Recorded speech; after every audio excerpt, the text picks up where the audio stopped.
Hello guys, welcome to RP academy. तो मैंने promise किया था कि मैं यहाँ पर आप लोग के लिए एमसीक्यूज लाऊंगी। तो मेरा प्लान है कि मैं दिन में 2 वीडियोस लाया करूंगी 2 सब्जेक्ट्स की। ठीक है, तो आज हम लोग कॉमर्स और कॉस्टिंग का पार्ट करेंगे। सॉरी, तो यहाँ पर हम लोग कॉमर्स के थोड़े एमसीक्यूज करेंगे जिसमें कि न्यूमेरिकल रहेंगे, कुछ कॉन्सेप्ट बेस्ड क्वेश्चंस रहेंगे जो कि एप्लीकेशन बेस्ड क्वेश्चंस आपकी एग्जाम में आते हैं। माइट भी एग्जाम का लेवल थोड़ा टफ हो जाए क्वेश्चंस का, तो यहाँ पर एग्जाम अगर टफ आता भी है तो आप उन्हें केटर कर पाओ, इस पर्पज से यहाँ पर चीजें चलेंगी।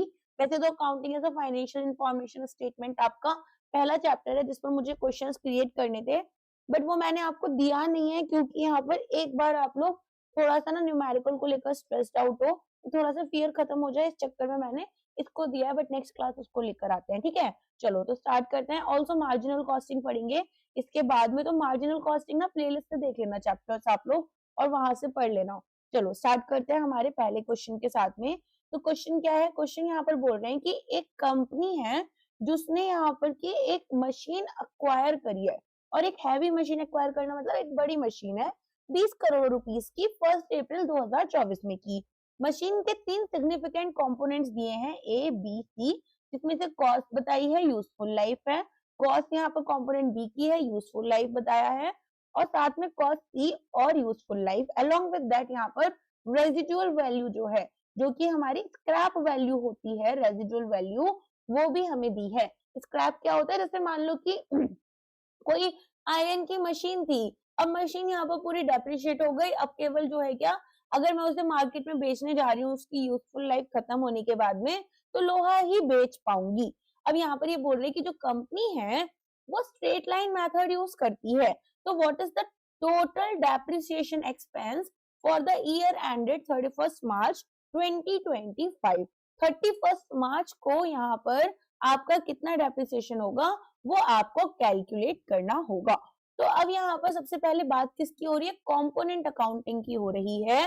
तो इंडियन अकाउंटिंग स्टैंडर्ड 16 और अकाउंटिंग स्टैंडर्ड 10, अकाउंटिंग स्टैंडर्ड 10 रहता है, इंडियन अकाउंटिंग स्टैंडर्ड 16 रहता है, जो कि आपका डेप्रिसिएशन वाला पार्ट कवर करता है। अब उसमें ये क्या बोलते हैं? उसमें ये बोलते हैं कि अगर एक एसेट है, एक मशीन है, मशीन के पास सिग्निफिकेंट कंपोनेंट्स हैं जिनकी यूजफुल लाइफ्स अलग अलग हैं, तो हर एक कंपोनेंट को हम सेपरेटली डेप्रिशिएट करते हैं। एक बहुत सिंपल एग्जांपल लेते हैं, बहुत सिंपल सा। एक कार है, कार के इंजन कुछ टाइम ज्यादा चलेगी, कार की सीट जल्दी खराब हो जाती हैं, कार के टायर्स अलग टाइम पर खराब होंगे। तो यहाँ पर मैं क्या कर रही हूँ, कार एज अ डेप्रिशिएट हो रही है 10 साल में, वो एक अलग बात है। मैं यहाँ पर 3 कंपोनेंट्स को अलग अलग यहाँ लेकर चल रही हूँ।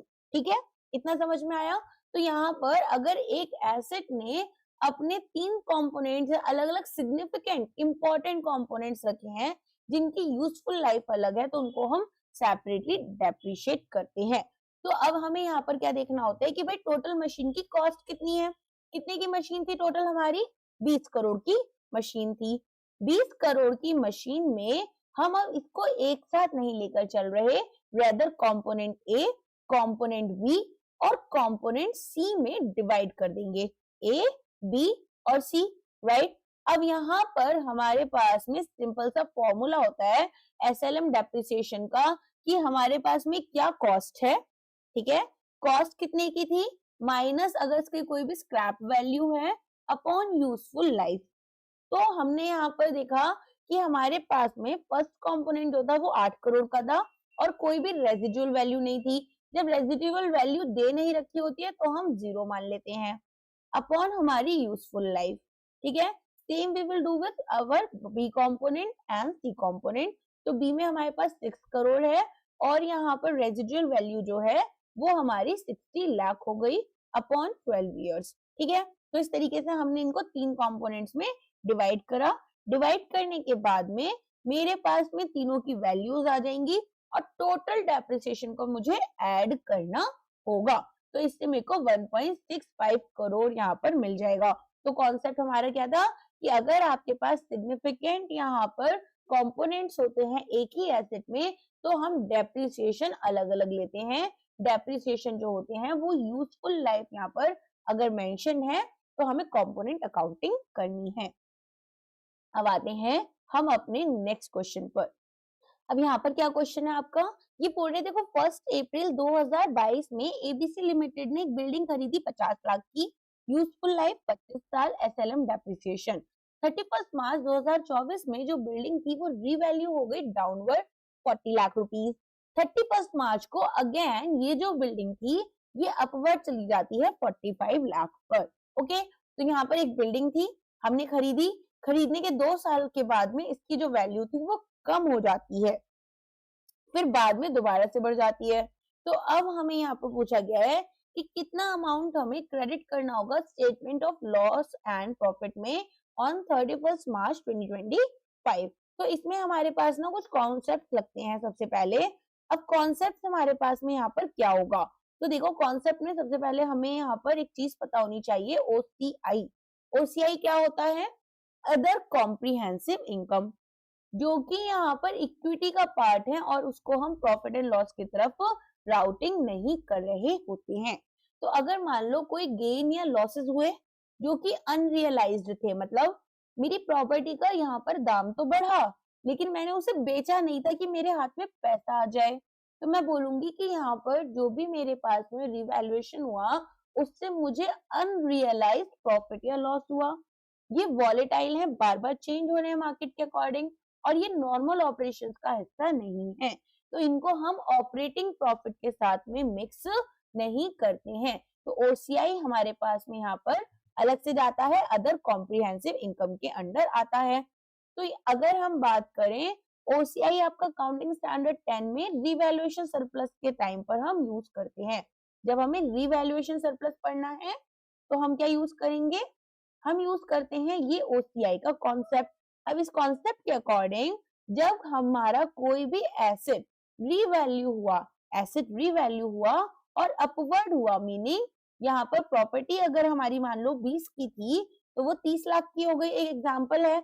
तो यहाँ पर रिवैल्यूएशन जो है वो अपवर्ड हो रहा है, तो जो इंक्रीमेंट होगा वो हम कहाँ लेकर जाएंगे, ये जो 10 लाख का इंक्रीमेंट है हम उसको अदर कॉम्प्रिहेंसिव इनकम में शो करेंगे, ना कि प्रॉफिट एंड लॉस में। ठीक है, और इसको रिवैल्यूएशन रिजर्व में हम क्या कर रहे हैं, रिजर्व कर लेते हैं। आगे समझ में, तो ये जो अमाउंट होता है वो आपका रिवैल्यूएशन रिजर्व में जाता है। अब यहाँ पर ये क्या बोल रहे हैं, ये बोल रहे हैं कि भाई क्वेश्चन 2 में हमारे पास कि हमने एक बिल्डिंग खरीदी थी 1 अप्रैल को, 31 मार्च में ये डाउनवर्ड रिवैल्यूएशन हुआ और फिर ये अपवर्ड हो गई। तो अपवर्ड रिवैल्यूएशन तो ओसीआई में जाएगी, लेकिन पहले हमें क्या करना होगा, हमें ये देखना है कि भाई दो चीजें हुई थी, अपवर्ड तो ये बाद में गई है, पहले तो यहाँ पर इसकी जो वैल्यू है वो डाउन चली गई थी, राइट। तो जब यहाँ पर डाउन गई थी तो हमने लॉसेस को डेबिट किया होगा। अगर हमने लॉसेस को डेबिट किया है तो पहले उसको हमें रिवर्स करना पड़ेगा। आ गया समझ में, सबसे पहले मुझे क्या करना है, मैंने जब यहाँ पर लॉसेस हुए तो लॉसेस को अपने स्टेटमेंट्स में रिकॉर्ड करा। स्टेटमेंट्स में रिकॉर्ड करने के लिए सबसे पहले तो मुझे क्या करना होगा, ओरिजिनल जो हमारी कॉस्ट थी उसको ट्रैक करना होगा। तो पहले हमने यहाँ पर देखा कि हमारे पास में कितना इसका वैल्यू है, तो 50 लाख का यहाँ पर हमारे पास में वैल्यू था और 25 साल की लाइफ थी। ठीक है, तो 25 साल की लाइफ में 50 लाख अगर वैल्यू थी तो यहाँ पर हमने इसको क्या किया, डेप्रिसिएशन निकाल लिया, जो कि हमारा 2 लाख रुपए आया। 2 लाख रुपए आया।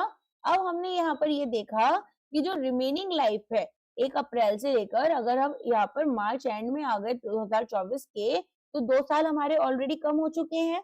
अब डेप्रिसिएशन अगर हम देखेंगे हमारे 2024 से 2025 के बीच में कितना हो रहा है, तो डेप्रिसिएशन यहाँ पर हमारा कितना हो गया, 2 into 2 लाख का, तो 4 लाख का ऑलरेडी हमारा डेप्रिसिएशन हो चुका है।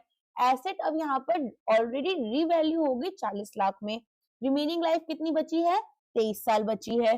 तो सबसे पहले तो डेप्रिसिएशन निकालो 2024-25 के लिए, तो ये आपकी कितनी होगी, 23 साल इसकी जिंदगी बची है और 40 लाख की इसकी रिवैल्यूएशन हो चुकी है क्वेश्चन के अकॉर्डिंग, राइट। तो यहाँ पर क्वेश्चन देखो एक बारी, रिवैल्यूएशन 40 लाख पर है और अगर 2 साल कंप्लीट हो चुके हैं तो 23 साल ही तो इसकी यूजफुल लाइफ बची, तो अकॉर्डिंगली यहाँ पर जो डेप्रिसिएशन लगेगा वो 1.74 लाख का लगेगा। अब अगर मैं बात करूं बुक वैल्यू की, कि बुक वैल्यू कितनी है, तो बुक वैल्यू हमारी रीवैल्यूएशन से पहले यहाँ पर 40 में से हमें 1.74 लाख माइनस करने होंगे। आगे इतना समझ में। अब हमें क्या करना है, अब हमें यहाँ पर एक हाइपोथेटिकल बुक वैल्यू निकालनी है। व्हाट वुड कि जो एसेट वैल्यू क्या होती है यहाँ पर, इफ जो एसेट था वो कभी वैल्यू हुआ ही नहीं, मान लो यहाँ पर ये रिवैल्यूएशन वाली सिचुएशन हुई ही नहीं, तो उस सिचुएशन में what would be the value of asset, it would have been the original cost यहाँ पर 50 लाख, जिसमें कि हमारे पास में डेप्रिसिएशन लग जाता है फॉर 3 इयर्स। अब 3 साल के लिए जब डेप्रिसिएशन लगेगा तो ये 6 लाख का लग गया। हाइपोथेटिकल बीवी हमारे पास में 31 मार्च को कितना हो गया, 44 लाख का हो गया। इतना समझ में आ गया। अब आगे देखो, अब हम यहाँ पर क्या करेंगे, रीवैल्यूड अमाउंट हमारे पास कितनी आई है, 45 लाख आई है। ठीक है, तीसरे साल में हमारे पास में जो रीवैल्यूएशन हो गई है 31 मार्च में 2025 में, वो 45 लाख हो गई। और अगर हम बात करें यहाँ पर जो टोटल गेन हुए, वो टोटल गेन कितना हुआ, 38.26 लाख में से हम यहाँ पर 45 में से 38.26 को माइनस करेंगे, राइट। तो यहाँ पर हमें क्या समझ में आया, अब हमें ये समझ में आया कि सबसे पहले तो हमारे पास में एक लॉस था और उस लॉस को हमें रिवर्स करना होगा। तो स्प्लिट करो पहले प्रॉफिट एंड लॉस और ओसीआई को। तो क्रेडिट किस में करेंगे, प्रॉफिट एंड लॉस में करेंगे, रिवर्सल होगा लॉस का।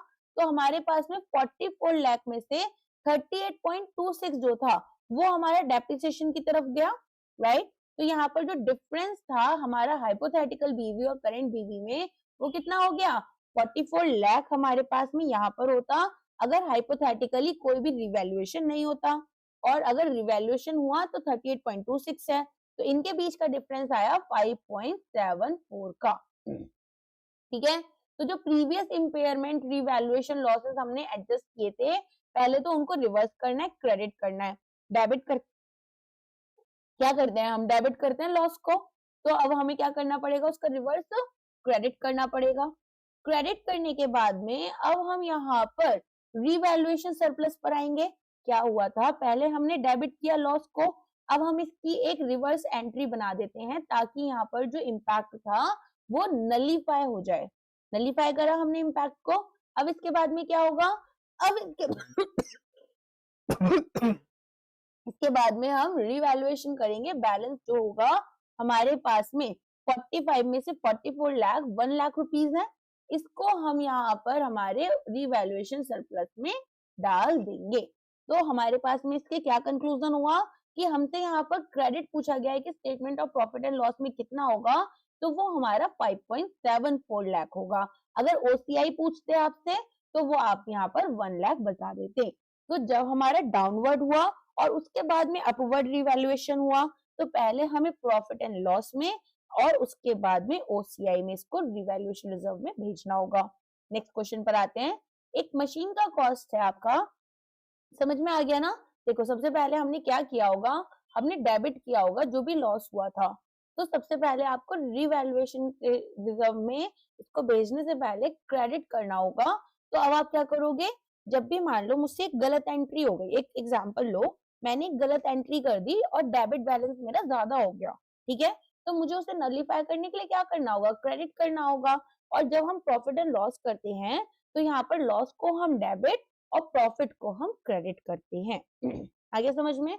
चलो नेक्स्ट क्वेश्चन पर आते हैं। अब यहाँ पर ये बोल रहे हैं कि एक मशीन है जिसकी कॉस्ट कितनी है, 20 लाख रुपए है। कब, 1 अप्रैल 2020 में। कितने साल की जिंदगी है, 10 साल की। रेजिडुअल वैल्यू कितनी है, 2 लाख की। ठीक है, अगेन हमने स्ट्रेट लाइन मेथड यूज किया। अब ये बोल रहे हैं 1 अप्रैल 2023 में आफ्टर 3 इयर्स जो कंपनी है वो डिसाइड करती है कि भाई हम अब रिटन डाउन वैल्यू मेथड पर आ जाएंगे एट 20%। तो डेप्रिसिएशन जब आपका 31 मार्च 2024 आएगा तब कितना होगा। पहले हम स्ट्रेट लाइन मेथड यूज कर रहे थे, अब हम written down value method use करेंगे। तो हमने देखा था कि हम यहाँ पर कंसिस्टेंसी मेंटेन करनी होती है, सेम मेथड यूज करते हैं। अगर नहीं करेंगे तो बुक्स में इस चीज को हमें कैसे रिकॉर्ड करना है, ये हमें यहाँ पर क्वेश्चन में पूछा गया है। तो चलो देखते हैं। अब बच्चों यहाँ पर रूल कौन सा यूज होगा, सबसे पहले तो ये बताओ। सबसे पहले यहाँ पर जो रूल होगा कि भाई जो हमारा चेंज हो रहा है डेप्रिसिएशन मेथड में, ठीक है, अगर मेरे डेप्रिसिएशन मेथड में चेंज हो रहा है इसका मतलब क्या है, कहाँ पर चेंज होना चाहिए? इसका मतलब है कि मेरी जो अकाउंटिंग एस्टिमेट है उसमें भी चेंज होना चाहिए, और ये हमारा प्रोस्पेक्टिव इफेक्ट से होगा, ये हमारा रेट्रोस्पेक्टिव इफेक्ट से नहीं होगा। अब चेंज मेरे अकाउंटिंग मेथड में भी होगा, लेकिन ये प्रोस्पेक्टिव होना चाहिए, ना कि रेट्रोस्पेक्टिव, राइट। तो अब हम यहाँ पर क्या करेंगे, सबसे पहले तो हम डेप्रिसिएशन देखेंगे स्ट्रेट लाइन मेथड के अंदर 3 साल के लिए कि कितना हुआ। इसके बाद में जो बुक वैल्यू है वो हमें निकालनी है। तो 3 साल में मेरे पास 5.4 लाख एलपीए का 1.8 एलपीए मेरे पास 1 साल में होगा, तो 3 साल में 1.8 इंटू 3, राइट। इतना तो आ गया होगा। स्ट्रेट लाइन मेथड कैसे यूज करते हैं, स्ट्रेट लाइन मेथड जिनको नहीं समझ में आता एक और बार बता देती हूँ। यहाँ पर हमारे पास में जो वैल्यू थी, मशीन जो हमने खरीदी वो 20 लाख की, जो रेजिडुअल वैल्यू स्क्रैप वैल्यू है उसकी वो 2 लाख रुपए है, और यूजफुल लाइफ यहाँ पर 10 साल की है, ठीक है। तो 1.8 लाख यहाँ पर मेरे पास डेप्रिसिएशन आता है 1 साल का। तो अगले 3 साल में अगर निकालना होगा तो 1.8 इंटू 3 कर लिया। अब यहाँ पर इसके बाद में क्या करना है, बुक वैल्यू निकालनी है। तो बुक वैल्यू निकालने के लिए मुझे कैरिंग अमाउंट देखनी है कितनी होगी, कितनी होनी चाहिए। 20 लाख की मशीनरी थी जिसमें कि 5.4 लाख का डेप्रिसिएशन लग गया, तो 14,60,000 रुपीज, 14,60,000 रुपीज यहाँ पर मेरी बुक वैल्यू हो जाती है। अब हमें मेथड में चेंज करना होगा, हमें यहाँ पर मेथड में चेंज करना है। तो हम क्या कर रहे हैं, ये जो 1.46 लाख है इसी के ऊपर अपना 20% अप्लाई करेंगे रिटेन डाउन वैल्यू मेथड। हम पुराना ऐसा नहीं है कि हमने ये जो डीएलएम हमारा डेप्रिसिएशन निकाला था पहले 3 साल के लिए, उस पर हमें डब्ल्यूडीवी लगाना है। हमें केवल जिस साल से हमने चेंज किया है उस साल से यहाँ पर रिटन डाउन वैल्यू मेथड लगाना होगा। आ गया समझ में। तो यहाँ पर हमारे पास में एसएलएम जब तक लगा तब तक हमने उसके हिसाब से डेप्रिसिएशन निकाला। जब हमने रिटन डाउन वैल्यू मेथड पर आ गए तो उसके हिसाब से जो हमारे पास में उस करेंट ईयर का वैल्यूएशन निकालना है, तब हमने यहाँ पर इसको यूज किया। तो अब हमारे पास में यहाँ पर 14,60,000 रुपीज बुक वैल्यू थी 1 अप्रैल को, उस पर हमने 20% का डेप्रिसिएशन लगा दिया। आगे समझ में किस तरीके से यहाँ पर हुआ। तो हम पास्ट डेप्रिसिएशन को कैलकुलेट नहीं करते हैं जब हमारा मेथड चेंज होता है, याद रखोगे। हम पास्ट डेप्रिसिएशन को यहाँ पर चेंज नहीं करते हैं, हम केवल ये देखते हैं कि करंट में क्या बुक वैल्यू बनी, उसी के ऊपर हमारा नया मेथड लगाएंगे। नेक्स्ट जाते हैं, company x exchanges it's old truck cost 10 lakh, accumulated depreciation 6 lakh, fair value 5 lakh है फॉर अ न्यू मशीन। अब जो न्यू मशीन है इसकी यहाँ पर एक लिस्ट प्राइस है 8 लाख की, बट जो डीलर है वो अग्री कर जाते हैं कि वो exchange plus a cash payment लेंगे 2 लाख का बाय कंपनी एक्स। देखो यहाँ पर क्या हो रहा है, यहाँ पर एक एसेट है, ठीक है। उस एसेट को मैंने एक्सचेंज कर एक नया एसेट लिया है। ऑल्सो मुझे यहाँ पर कैश पेमेंट भी करनी पड़ेगी, तो मेरी तरफ से एक एसेट जाएगा और कुछ कैश पेमेंट जाएगी, तब मुझे एक नया एसेट मिलने वाला है। ये वाला हमारे पास यहाँ पर क्या लग रहा है, कॉन्सेप्ट लग रहा है। तो जब हम कोई एसेट अक्वायर करते हैं बाय एक्सचेंज, तो फेयर वैल्यू देखेंगे हमारे एसेट जो हमने गिव अप किया प्लस यहाँ पर कैश पेड। इसके ना 3 मेथड्स होते हैं। एक हमारे पास होता है कि हमारे पास फेयर वैल्यू हम देखेंगे क्या हमें गिवन है या नहीं है। अगर हमें फेयर वैल्यू गिवन है तो हम उसके साथ जाते हैं। एक सिचुएशन मानो कि फेयर वैल्यू हमें गिवन नहीं है। देखो सबसे पहले यहाँ पर ना अगर फेयर वैल्यू गिवन है तो ये याद रखना, ये रिलायबली मेजर कर पाओ आप, ठीक है। फिर दूसरी कंडीशन क्या है, दूसरी कंडीशन यहाँ पर ये है कि जो फेयर वैल्यू है उसको आप मेजर नहीं कर सकते हो, ठीक है। यहाँ पर आपको फेयर वैल्यू नहीं पता चलेगी इस पर्टिकुलर एसेट की कितनी हो सकती है। जब ऐसी सिचुएशन आती है तो हमें क्या करना होता है, जो न्यू एसेट है उसकी कैरिंग अमाउंट जो होगी, ठीक है, उसकी जो बुक वैल्यू है उसको हम यहाँ पर रिकॉर्ड करते हैं। तो हमें क्या करना है, रिकॉर्ड करनी है कैरिंग अमाउंट, और ये कैरिंग अमाउंट हम किसकी रिकॉर्ड कर रहे हैं, of the asset given up. तो यहाँ पर रिकॉर्ड करोगे आप कैरिंग अमाउंट या फिर बुक वैल्यू जो एसेट यहाँ पर आपको न्यू एसेट मिला है, क्योंकि आप फेयर वैल्यू अपने जो एसेट आपने गिव अप किया है, जो यहाँ पर आपने पुराना एसेट बेचा है, उसका आपको यहाँ पर वैल्यू नहीं पता। और तीसरी कंडीशन होती है कि कोई भी कमर्शियल सब्सटेंस यहाँ पर नहीं है, लैक ऑफ कमर्शियल सब्सटेंस है, मीनिंग जो फ्यूचर में कैश फ्लोज होंगे वो यहाँ पर सिग्निफिकेंटली नहीं बदल रहे बिकॉज ऑफ द एक्सचेंज।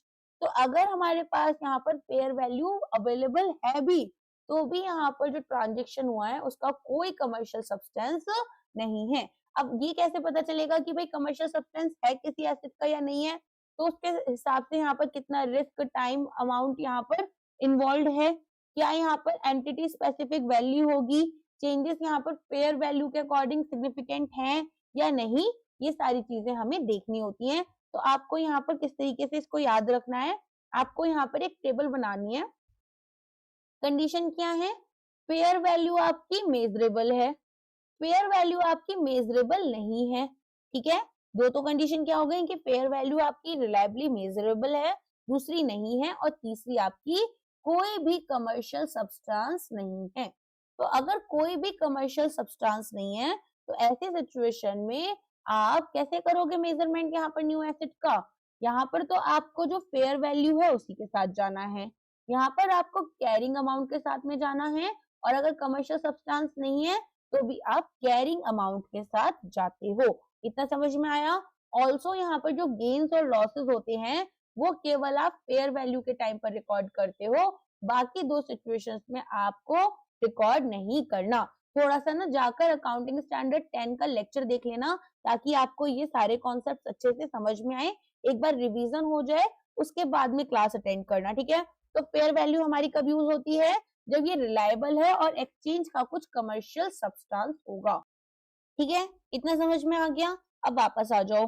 तो कंपनी में यहाँ पर ये बोल रहे हैं कि एक ओल्ड ट्रक इन्होंने एक्सचेंज करा है, एक नई मशीन खरीदी थी। नया जो मशीन इन्होंने लेना था उसका एक लिस्ट प्राइस 8 लाख था, लेकिन डीलर यहाँ पर बोल जाते हैं कि भाई एक काम करो, आप यहाँ पर अपने ओल्ड ट्रक को दे दो, साथ में यहाँ पर कैश पेमेंट 2 लाख की करनी होगी।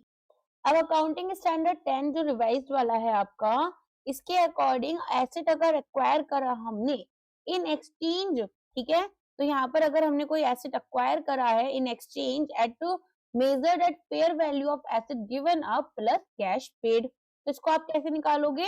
इसको अब यहाँ पर निकालने के लिए सबसे पहले तो आपको यहाँ पर ये देखना है कि भाई फेयर वैल्यू कितनी है। सबसे पहले इतना समझो, जो बुक वैल्यू थी वो तो अलग थी। अब बुक वैल्यू क्यों अलग थी? ऑफ कोर्स यहाँ पर हमें पता है कि हमारे पास में जो ओल्ड ट्रक था वो 10 लाख का था, डेप्रिसिएशन 6 लाख का लगा, तो यहाँ पर जो बुक वैल्यू है वो तो 4 लाख की है।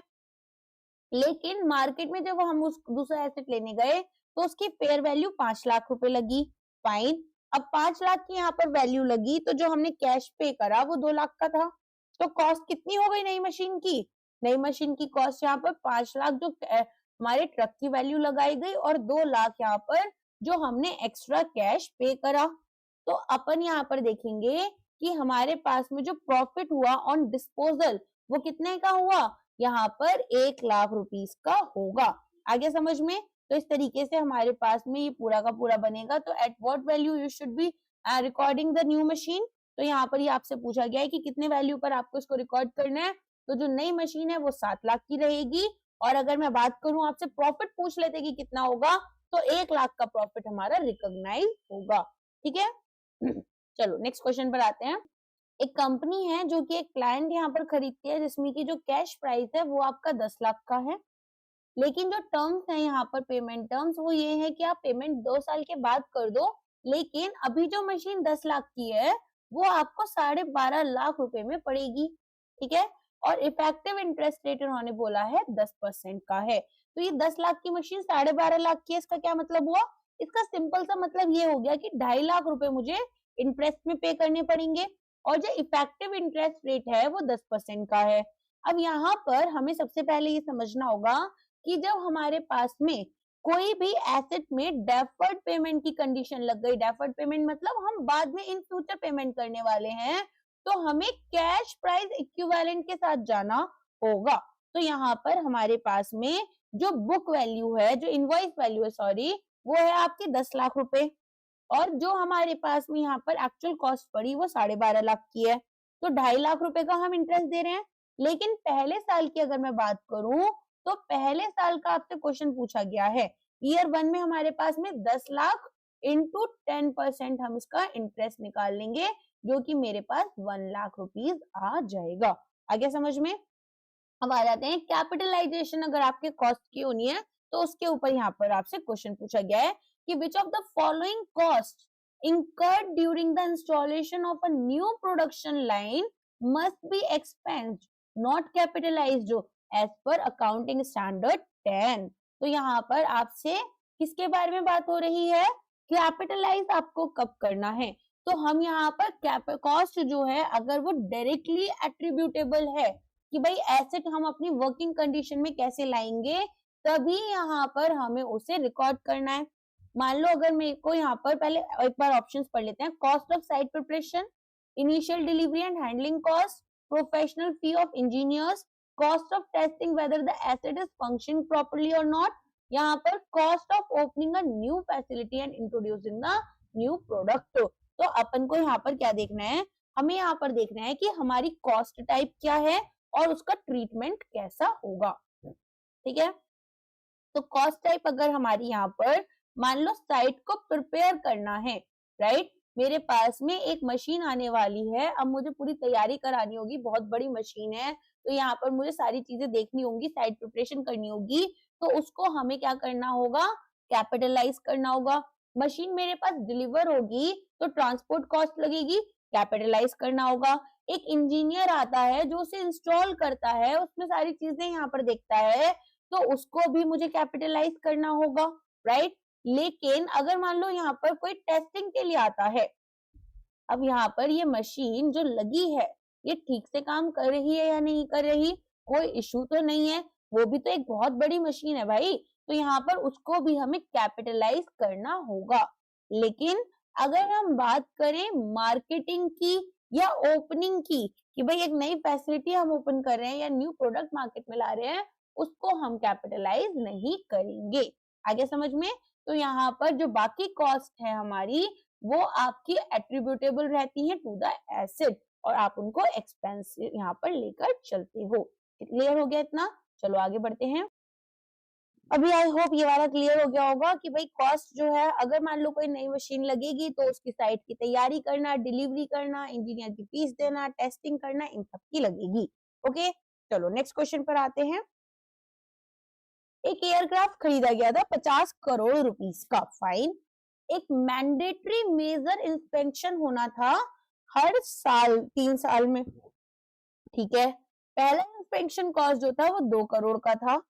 जो कैरिंग अमाउंट थी प्रीवियस इंस्पेक्शन की, जो कि बिल्ड था आपका ओरिजिनल कॉस्ट के साथ में, वो 50 लाख रुपए का हमने यहाँ पर डेट ऑफ न्यू इंस्पेक्शन पर एस्टिमेट किया। How is this accounted for? अब यहाँ पर आपको ये बताना है। तो रूल क्या है? रूल है कि अगर कोई मेजर इंस्पेक्शन हो रहा है, अगर कोई मेजर इंस्पेक्शन होता है तो आपको यहाँ पर उसे कैपिटलाइज करना पड़ेगा। और अगर यहाँ पर कोई प्रीवियस आपका इंस्पेक्शन था और एक ओल्ड इंस्पेक्शन कंपोनेंट आपके पास रहा, तो उसको आप क्या करोगे? डी रिकॉग्नाइज कर दोगे। इतना समझ में आया? अब यहाँ पर आपसे क्या बोल रहे हैं? आपसे बोल रहे हैं कि भाई फर्स्ट इंस्पेक्शन कॉस्ट तो हमारी 2 करोड़ थी और जो कैरिंग अमाउंट थी प्रीवियस इंस्पेक्शन की वो 50 लाख एस्टिमेटेड थी on the date of new inspection. तो अंडर इंड AS 16 या फिर AS 10 जो मेजर इंस्पेक्शन होते हैं वो कैपिटलाइज होते हैं, लेकिन जो कैरिंग अमाउंट है पार्ट जो हमारे रिप्लेस हुए, मान लो एक पार्ट हमारा रिप्लेस हो गया मशीनरी का, ठीक है, या जो प्रीवियस इंस्पेक्शन कंपोनेंट था उसको हमें डी रिकॉग्नाइज करना होता है। तो यहाँ पर हमारे पास में जो न्यू इंस्पेक्शन हुआ वो 2 करोड़ का हुआ और ओल्ड इंस्पेक्शन की जो कैरिंग अमाउंट थी वो 50 लाख रुपए थी। तो हम डेबिट कर देंगे हमारे पीपीई को, दैट इज हमारा एसेट न्यू इंस्पेक्शन 2 करोड़ से, क्योंकि ये हमारे पास में एक एक्सपेंस हो गया और एक्सपेंस को हमें डेबिट करना है। और क्रेडिट करेंगे एसेट को ओल्ड इंस्पेक्शन जो कंपोनेंट था विथ 50 लाख, ठीक है। और जो लॉस हुआ हमारे पास में ये 0.5 CR का, वो किधर जा रहा है, प्रॉफिट एंड लॉस अकाउंट में आपका जाएगा। आ गया समझ में? तो इस तरीके से यहाँ पर हमारे पास में इसका आंसर क्या बनना चाहिए, सी आपका आंसर हो जाएगा। आई होप अभी आपको ये क्लियर हो गया होगा कि अगर मान लो हमारे पास में यहाँ पर इंस्पेक्शन होता है तो मेजर इंस्पेक्शन को हमें कैपिटलाइज करना है। थोड़ा सा इसको समझाऊं कॉन्सेप्ट को आपको, या समझ आ गया होगा? चलो मैं एक बार ना थोड़ा सा समझा देती हूँ। अब जैसे हमारे पास एयरक्राफ्ट है, आप उसको रेगुलर तो यूज कर नहीं सकते हो, है ना। तो यहाँ पर अब आपको इंस्पेक्शन कराना पड़ेगा। तो जब आपको इंस्पेक्शन कराना है तो ये जो आपकी कॉस्ट लगी, इसको आपको खर्चे की तरह दिखाना है या इसको आपको कैपिटलाइज करना है। तो हमारे पास में मेजर इंस्पेक्शन कॉस्ट को हमें कैपिटलाइज करना होता है अगर जो रिकॉग्निशन क्राइटेरिया है हमारे पीपीई का वो मीट करेगा। तो हमें यहाँ पर क्या फायदा होता है कि फ्यूचर में इसके कुछ इकोनॉमिक प्रॉफिट्स मिलने वाले हैं और जो कॉस्ट है उसे हम मेजर कर सकते हैं। आज जो इंस्पेक्शन मेरा हुआ उससे क्या मुझे फ्यूचर में कोई इकोनॉमिक बेनिफिट्स मिलेंगे या नहीं मिलेंगे, ये हमें देखना है। तो ऑफ कोर्स मिलेंगे। अगर मैं फ्यूचर के इकोनॉमिक बेनिफिट्स की बात करती हूँ तो ये कितने होने चाहिए, कम से कम यहाँ पर आपका 1 साल से ज्यादा होना चाहिए। तो ये तो हमारी कंडीशन ट्रू है। और कॉस्ट हमारी हम रिलायबली मेजर कर सकते हैं, ऑफ कोर्स कर सकते हैं। तो यहाँ पर हमें ये ध्यान में रखना होगा। लेकिन जब आप कैपिटलाइज करते हो एक न्यू इंस्पेक्शन कॉस्ट को, तो जो हमारा प्रीवियस इंस्पेक्शन कंपोनेंट था उसको हमें डी रिकॉग्नाइज करना होता है। क्यों? अगर यहाँ पर मान लो ये आपका सेपरेटली आइडेंटिफाई हमने पहले भी कर लिया था और या फिर हमने इसे एस्टिमेट किया, तो भी हमें इसे डी रिकॉग्नाइज करना है, क्योंकि ओल्ड इंस्पेक्शन जो था अब वो हमें कोई भी बेनिफिट्स नहीं दे रहा। जो पहले मेरा यहाँ पर इंस्पेक्शन हुआ, क्या उससे अब कोई मुझे इकोनॉमिक बेनिफिट मिल रहा है? नहीं मिल रहा। तो इसको तो मैं डी रिकॉग्नाइज कर दूंगी। और यहाँ पर साथ में जो नया इंस्पेक्शन हुआ वो मुझे कंटिन्यू यूज में इसको एसेट को यूज करने देगा। तो हम यहाँ पर क्या कर रहे हैं, हम यहाँ पर एक ही बार इसको लेकर चलेंगे इकोनॉमिक बेनिफिट्स को, इंस्पेक्शन को, क्योंकि एक ही एसेट है। तो इसीलिए हमें डबल काउंटिंग से बच जाए, इसको इससे हमें डी रिकॉग्नाइज करना होगा। आगे समझ में? तो इसलिए हम यहाँ पर क्या करते हैं, नए इंस्पेक्शन को पहले तो कैपिटलाइज करते हैं, हमारे पीपीई में ऐड करेंगे। और जो हमारा पुराना इंस्पेक्शन था वो अब यहाँ पर एक्सपायर कर गया तो उसे हम हटा देंगे। तो हमारे पास में डेबिट हो जाएगा एयरक्राफ्ट का इंस्पेक्शन, और क्रेडिट क्या होगा, पैसा कहाँ से जा रहा है, मेरे बैंक अकाउंट से जाएगा। तो बैंक अकाउंट को मैंने क्या किया, क्रेडिट कर दिया, ठीक है, इस वाली कंडीशन में। और यहाँ पर मेरे पास में जो एसेट था उसका हमने डी रिकॉग्निशन करा है, तो प्रॉफिट एंड लॉस अकाउंट को मैं डेबिट कर दूंगी और पीपीई एयरक्राफ्ट को मैं क्रेडिट कर दूंगी। आगे समझ में? चलो नेक्स्ट जाते हैं। अब ये बोल रहे हैं एक एसेट कॉस्ट आपको दे रखी है 10 लाख की, लाइफ है 10 साल की, 2 साल के बाद में इसको रीवैल्यू कर हमने 12 लाख कर दिया। रिमेनिंग लाइफ इसकी 8 साल बची है, स्क्रैप वैल्यू 0 हो चुकी है। तो डेप्रिसिएशन थर्ड ईयर के लिए क्या होगा, और जो रिवैल्यूएशन सरप्लस है उनको आप कैसे यहाँ पर रिकॉग्नाइज करने वाले हो। तो अब आपको यहाँ पर बताना है कि कैसे आपके पास में अगर एक एसेट है जिसका स्क्रैप वैल्यू कितना था, 0 था, उसको आपको यहाँ पर अभी क्या करना है, अपना बुक्स में रिकॉर्ड करना है। डेप्रिसिएशन का, रिवैल्यूएशन का सारा चीजें देखेंगे। तो सबसे पहले तो जो कैरिंग अमाउंट है आफ्टर 2 इयर्स वो कितनी रहेगी, 10 में से हमारे पास में यहाँ पर 10 लाख इसकी एसेट कॉस्ट थी, और 10 लाख में से हमारे पास में अभी क्या बचा है, 8 साल के लिए यूज में बचा है। तो कैरिंग अमाउंट हम देखते हैं कि 10 लाख में से हमारे पास 2 लाख माइनस कर दिए जाएंगे, ठीक है। यहाँ पर हमारे पास क्या हुआ, ईयर 2 में जो हमारी बुक वैल्यू है वो 10 लाख में से 2 लाख आपकी खत्म हो गई, तो ये हमारे पास बचता है 8 लाख। अब रिवैल्यूएशन हो गई, जो न्यू वैल्यू आई वो 12 लाख रुपए की आई। न्यू वैल्यू हमारे पास इन्होंने 12 लाख दे रखी है। तो सबसे पहले हमें क्या करना है, बुक वैल्यू मेरे पास में यहाँ पर 8 लाख थी, जो मेरी रिवैल्यूएशन हुई वो मेरे पास में 12 लाख थी, दोनों का डिफरेंस निकाला 4 लाख बचे। अब ईयर 3 में जो डेप्रिसिएशन लगेगा वो किस पर लगेगा, वो लगेगा 12 लाख वाले एसेट पर, और ये हमारा 8 साल यहाँ पर इसकी यूजफुल लाइफ बची है, तो अकॉर्डिंगली अमाउंट मुझे निकाल लेना है। ओरिजिनली जो मेरी वैल्यू थी वो 10 लाख रुपए थी, राइट। तो जब 10 लाख रुपए थी और 10 साल के लिए थी, तो यहाँ पर एक साल में 1 लाख रुपए का डेप्रिसिएशन लगता। तो डेप्रिसिएशन का यहाँ पर कितना डिफरेंस आ रहा है, ओरिजिनली यहाँ पर 1 लाख लगता, अब एक्चुअल में 1.5 लाख लग रहा है, तो ये हमारे पास 0.50 लाख का डिफरेंस आया है। और डिफरेंस जो है वो मुझे डेप्रिसिएशन एक्सेस में बता रहा है, तो हम इसको हमारे रिवैल्यूएशन सरप्लस से रिटेन्ड अर्निंग्स में ट्रांसफर कर सकते हैं। तो जो एक्सेस डेप्रिसिएशन होता है उसको हम रिवैल्यूएशन रिजर्व से रिटेन्ड अर्निंग्स की तरफ ट्रांसफर कर देंगे। आ गया समझ में? समझ में आ गया ये कैसे हुआ? एसेट कॉस्ट 10 लाख थी, राइट, 10 साल के लिए था, 1 लाख हर साल कम होता, 2 साल के बाद में 2 लाख रुपए हमारे डेप्रिशिएट हो गए, बुक वैल्यू जो रही वो केवल 8 लाख रही, लेकिन रिवैल्यूएशन होकर ये 12 लाख का हो गया, मतलब कि 4 लाख का हमें यहाँ पर क्या हो रहा है, बेनिफिट हो रहा है।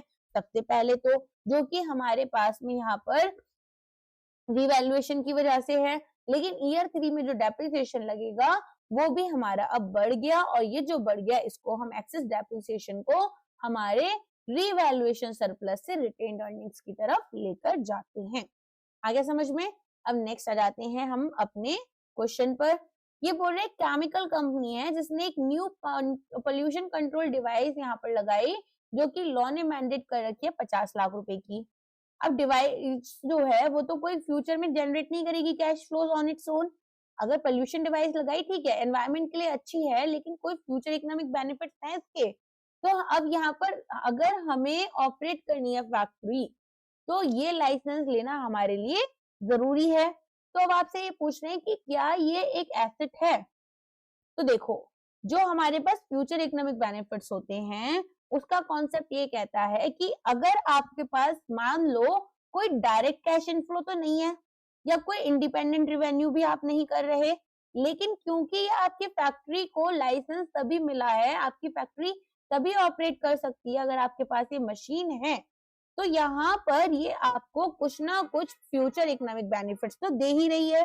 और अगर ये आपको फ्यूचर इकोनॉमिक बेनिफिट्स दे रही है तो ये यहाँ पर आपके पीपीई में रिकॉग्नाइज की जाएगी। आगे समझ में? तो यहाँ पर सेफ्टी या एनवायरमेंटल एसेट्स जो होते हैं वो पीपीई माने जाते हैं, ऑल्दो कोई भी डायरेक्ट कैश फ्लो से जनरेट नहीं कर रहे, क्योंकि यहाँ पर हमें एक्सपेक्टेड फ्यूचर बेनिफिट्स दूसरे एसेट्स से तभी मिल सकते हैं जब हमारे पास ये पर्टिकुलर एसेट्स हैं। नेक्स्ट क्वेश्चन, एसेट की कॉस्ट दे रखी है, अकाउंटिंग डेप्रिसिएशन वैल्यू दे रखी है, कैरिंग अमाउंट दे रखी है। 31 मार्च को जो रिकवरेबल अमाउंट थी वो आपकी 60 रुपीज हो गई। अब ये बोल रहे हैं कि यूजफुल लाइफ अगर 4 साल है तो डेप्रिसिएशन नेक्स्ट ईयर के लिए क्या होगा। तो यहाँ पर कॉन्सेप्ट आता है इम्पेयरमेंट लॉस का। इसको देखते हैं। देखो, इम्पेयरमेंट लॉस क्या होगा, जब हमारे पास में एसेट की जो कैरिंग अमाउंट है बुक्स में वो हायर है than what it can actually recover. Books हमें ज्यादा वैल्यू दिखा रही हैं, रियलिटी में तो उतना पैसा है नहीं। एसेट की कॉस्ट 100 रुपीज थी और कैरिंग अमाउंट केवल 20 थी, लेकिन रिकवरेबल 80 थी और रिकवरेबल अमाउंट आपकी 60 है, मतलब कि 20 रुपीज का यहाँ पर मुझे एक्स्ट्रा फायदा दिखाया जा रहा है। तो इम्पेयरमेंट लॉस कैसे निकालते हैं, आपकी कैरिंग अमाउंट कितनी है माइनस आपका यहाँ पर रिकवरेबल अमाउंट कितना है। ठीक है, अब हम यहाँ पर क्या करेंगे, जब हमारे पास कैरिंग अमाउंट ज्यादा होगी रिकवरेबल अमाउंट से तो हम यहाँ पर इसको इम्पेयरमेंट लॉस बोलते हैं। और हमें ये देखना होता है कि जो वैल्यूज हमारी बुक में दिखाई गई हैं वो कितनी होनी चाहिए, वो हमारे पास कॉस्ट में से एक्यूमुलेटेड डेप्रिसिएशन को माइनस कर एक्यूमुलेटेड इम्पेयरमेंट को भी हमें माइनस करना होगा। तो रिकवरेबल अमाउंट क्या होती है, रिकवरेबल अमाउंट यहाँ पर आप देखेंगे कि कौन सा ज्यादा है, कौन सा किसके बीच में ज्यादा है, आपका fair value minus cost of disposal ज्यादा है या वैल्यू इन यूज ज्यादा है, fair value less cost of disposal. ठीक है, ये आपका ज्यादा है या तो फिर यहाँ पर आपका वैल्यू इन यूज ज्यादा है। इनके बीच में जो भी हायर होगा उसके थ्रू आप यहाँ पर रिकवरेबल अमाउंट निकालते हैं। तो अब fair value minus cost of disposal क्या हुआ, जब आपने किसी एसेट को मार्केट में बेचा तो आपकी कुछ सेलिंग कॉस्ट लगी, मान लो ब्रोकरेज लगा, डिसमेंटलिंग की, लीगल फीस लगी, वो सब आप माइनस कर देते हो। और वैल्यू इन यूज क्या होती है, फ्यूचर कैश फ्लोज आपके जो हैं, ठीक है, उनकी प्रेजेंट वैल्यू कितनी होगी, जो फ्यूचर कैश फ्लोज आपको फ्यूचर में मिलने वाले हैं। तो हम यहाँ पर अपनी बैलेंस शीट में ये देखते हैं कि हमारी मार्केट वैल्यू कितनी है, एडवर्स लीगल या इकोनॉमिक चेंजेस तो नहीं है, इंटरेस्ट रेट्स में अगर कोई चेंजेस हैं तो वो सारी चीजें हमें देखनी होती हैं। अब यहाँ पर आपका क्वेश्चन क्या था कि कॉस्ट हमारी 100 रुपए है, अकाउंटिंग डेप्रिसिएशन 20 रुपए है, कैरिंग अमाउंट 80 है, लेकिन रिकवरेबल अमाउंट केवल 60 रुपीज है, तो इम्पेयरमेंट लॉस मुझे 20 रुपीज का होगा। ठीक है, 20 रुपीज का यहाँ पर इम्पेयरमेंट लॉस होगा और न्यू कैरिंग अमाउंट में 60 लेकर चलूंगी, तो इसी के अकॉर्डिंग अपन फोर्थ ईयर का यहाँ पर डेप्रिसिएशन जो है वो निकाल लेते हैं। अच्छा, जनरल एंट्री क्या बनेगी आपकी, तो हमारे पास लॉस है, लॉस को हमें डेबिट करना है, तो हमने 20 रुपीज से इसको डेबिट कर दिया प्रॉफिट एंड लॉस अकाउंट को, साथ में यहाँ पर जो एसेट अकाउंट था उसको हम क्रेडिट कर देंगे, कितने रुपीज से, अगेन 20 रुपीज से इसको क्रेडिट कर देंगे। ओके, समझ में आ गया इतना। अब आ जाते हैं हमारे नेक्स्ट क्वेश्चन के ऊपर। तो यहाँ पर बोल रहे हैं, इस क्वेश्चन से पहले ना एक कॉन्सेप्ट और याद रखना, वो मेरे ध्यान से निकल गया। जो इम्पेयरमेंट लॉस होता है ना, इम्पेयरमेंट लॉस ये आपका रिवर्स हो सकता है, इट कैन बी रिवर्स्ड, लेकिन गुडविल वाला इम्पेयरमेंट लॉस आपका रिवर्स नहीं होता है। तो अगर रिकवरेबल अमाउंट आपकी बढ़ जाती है बाद में, तो हम यहाँ पर इसको इंक्रीज कर सकते हैं, और यहाँ पर ये लिमिटेड है कि कितना कैरिंग अमाउंट हमारा यहाँ पर होता बिना इम्पेयरमेंट के। आगे समझ में, तो मतलब अगर आपको ऐसा लगता है कि भाई रिकवरेबल अमाउंट हमारी बढ़ गई इन फ्यूचर, तो हम इसको क्या कर सकते हैं, इसको हम यहाँ पर रिवर्स कर सकते हैं। बट ऑफ कोर्स आपको ये भी याद रखना होगा कि अगर आपके पास में एक कॉस्ट जो है वो गुडविल से रिलेटेड आपका लॉस हुआ है, उसको आप यहाँ पर लेकर नहीं चलोगे। चलिए नेक्स्ट क्वेश्चन पर आ जाते हैं अब हमारे। तो ये केबीसी लिमिटेड ने वेयर हाउस कंस्ट्रक्ट किया, मटेरियल्स यहाँ पर दिए, लेबर दे रखा है, कंसल्टिंग इंजीनियर फी दे रखी है, जनरल एडमिनिस्ट्रेटिव ओवरहेड अलोकेटेड दे रखे हैं, इंटरनल प्रॉफिट्स दे रखे हैं। अब यहाँ पर आपसे पूछा गया है कि कैपिटलाइज्ड कॉस्ट आपकी कितनी होगी। तो यहाँ पर आपका कोर कॉन्सेप्ट क्या है, यहाँ पर कोर कॉन्सेप्ट ये है कि अगर हमें कॉस्ट लेनी है तो केवल वही कॉस्ट लेंगे जो कि डायरेक्टली एट्रीब्यूटेबल है to bringing the cost to working condition. हमें कॉस्ट यहाँ पर तब तक ऐड करनी है जब तक कि वो जो एसेट है वो वर्किंग कंडीशन में नहीं आ जाए। तो direct material, direct labour, professional, technical fees, ये सब हम लेकर चलेंगे। लेकिन अगर इंटरनल प्रॉफिट्स या फिर नॉशनल प्रॉफिट्स हैं, इंटरनल प्रॉफिट्स या फिर आपके नॉशनल प्रॉफिट्स हैं, उन्हें हम कंसीडर नहीं करते। जनरल एडमिनिस्ट्रेटिव एक्सपेंसेस को हम कंसीडर नहीं करते हैं। ठीक है, अच्छा इसके अलावा यहाँ पर और हमें क्या देखना होता है, इसके अलावा हमें यहाँ पर देखना होता है कि हमारे पास में कौन कौन से डेप्रिसिएशन में बेसिकली, ठीक है, हमें कॉस्ट अपनी ऐड करनी होंगी। तो हम क्या करते हैं, जो एडमिन और इंटरनल प्रॉफिट्स हैं उनको पहले एक्सक्लूड करते हैं और बाकी सब कॉस्ट को ऐड करेंगे, राइट। तो चलो यहाँ पर देखते हैं, कैपिटलाइज कॉस्ट में material, labour, directly attributable fees हमने ऐड कर ली, और क्या हमने एक्सक्लूड करना है, जनरल एडमिनिस्ट्रेटिव ओवरहेड्स को और इंटरनल प्रॉफिट्स को। आ गया समझ में। चलो नेक्स्ट क्वेश्चन आ जाते हैं, कौन सा डेप्रिसिएशन मेथड है जो कि एक कांस्टेंट चार्ज यहाँ पर over the useful life of asset लेकर आता है, अगर एसेट की जो रेजिडुअल वैल्यू है वो आपकी चेंज नहीं हो रही। यहाँ पर आपसे पूछा जा रहा है कांस्टेंट चार्ज के बारे में। तो स्ट्रेट लाइन मेथड यहाँ पर क्या करता है, स्ट्रेट लाइन मेथड यहाँ पर आपका कांस्टेंट चार्ज लेकर आता है। अब आप कहेंगे ऐसा क्यों होता है, देखो होता क्या है, हमारे पास में इक्वल एलोकेशन अगर डेप्रिशिएबल अमाउंट की करनी है तो वो हम किस में करते हैं, स्ट्रेट लाइन मेथड में करते हैं, राइट। मतलब वहां पर मान लो 10 लाख का एसेट है और 10 साल के लिए यूजफुल लाइफ है, तो हर साल यहाँ पर 1-1 लाख रुपए हम क्या कर रहे हैं, 10 साल तक अपनी डेप्रिशिएट करते हुए चल रहे हैं।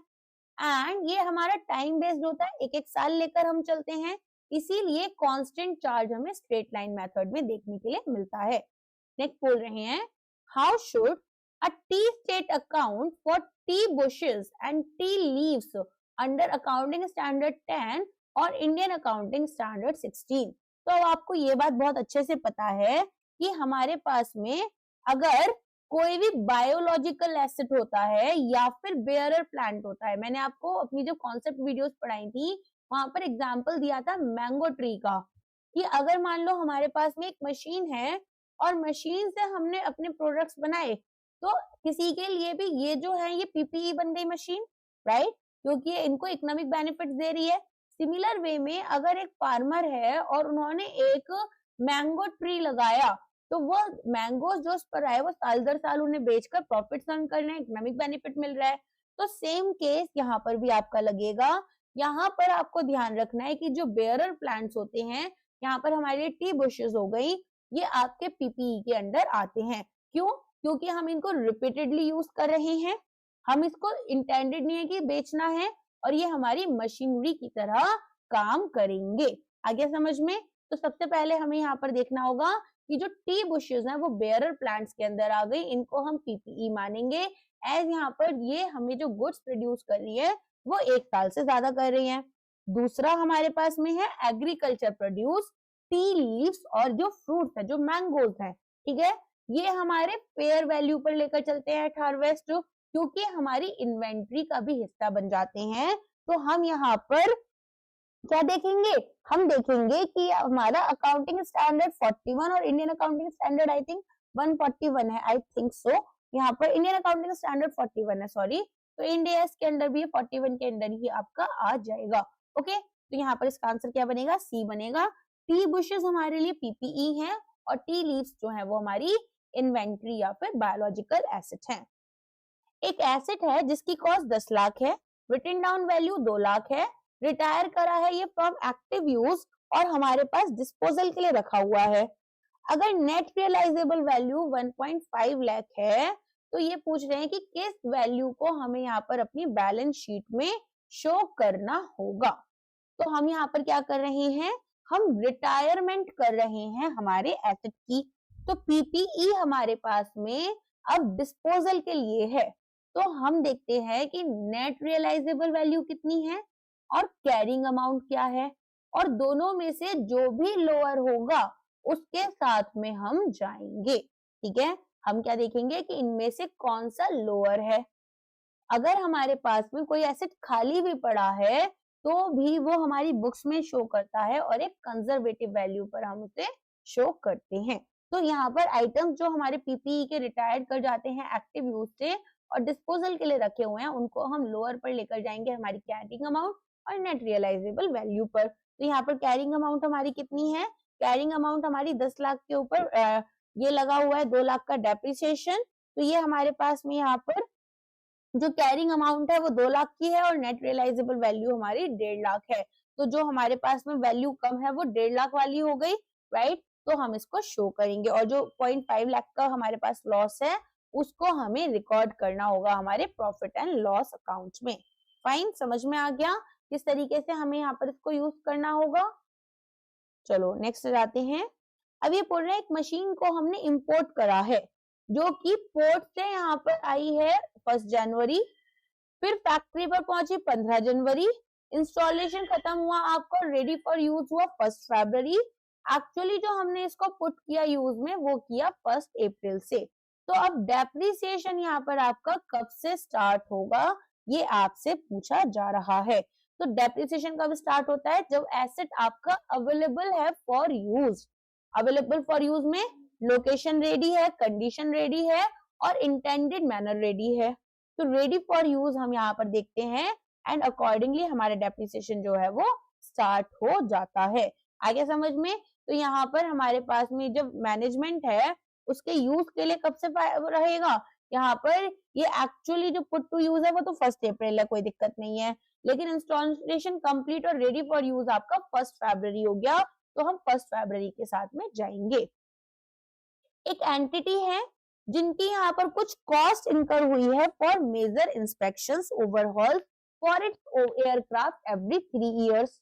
अब अंडर इंड AS 16 ये पूछ रहे हैं ये जो कॉस्ट है इसको हम किस तरीके से यहाँ पर रिकॉर्ड करने वाले हैं।